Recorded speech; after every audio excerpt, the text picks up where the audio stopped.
Thank you, Marionette, and welcome back. I hope you had a great Christmas and a Happy New Year. It seems a lot like Groundhog Day, though, because we're here back in D.C. for another week where the Democrats are not bringing a single bill to confront the many crises that they've created, from inflation that continues to rise to high gas prices, which continue to take more and more money out of the pockets of hardworking families, to the border crisis. And now if you look, right now a lot of people are back in school, but then we just saw the other day, last week, 5,200 schools were closed. And a lot of attention was focused on Chicago, as it should be. But look, Chicago took billions of taxpayer dollars, and yet their union bosses made a decision to keep the kids shut out of school. We have called on President Biden to stand up to the union bosses and stand up for our kids all across America who are being denied opportunity when they shut down schools. Either they open schools back up or they should give back the billions of dollars of our hard-earned money that they took, because the money was there to keep schools opened. And those that took it and still want to keep kids locked out of school is denying those kids opportunity. And we're fighting for them. I know my colleagues here have been doing that. It's time President Biden stand up for those kids by standing up to the union bosses that he's been afraid to confront on one of these many crises. Over and over again, we see crises that are hurting hardworking families, and President Biden won't lift a finger to help those families. You know, just look at what he promised when he was running for president. How many times did President Biden say, "I will shut down the virus"?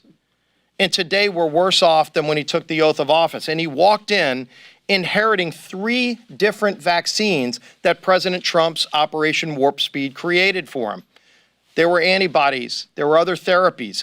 This president has done nothing to advance therapies. He's done nothing to look into natural immunity and see what the benefits of that would be. He won't even hold a hearing on the origin of COVID. And so we continue to call on the Biden administration and Speaker Pelosi to start having hearings to confront this, instead of standing up with the union bosses against our kids and ultimately not doing anything to help those hardworking families who are struggling, because families are struggling right now. And they're looking to Washington for leadership, and they're not getting anything other than rhetoric and failed promises. Look at the report that just came out during the break that highlighted that President Biden was confronted with a plan to create over 750 million at-home tests for COVID, and he said no.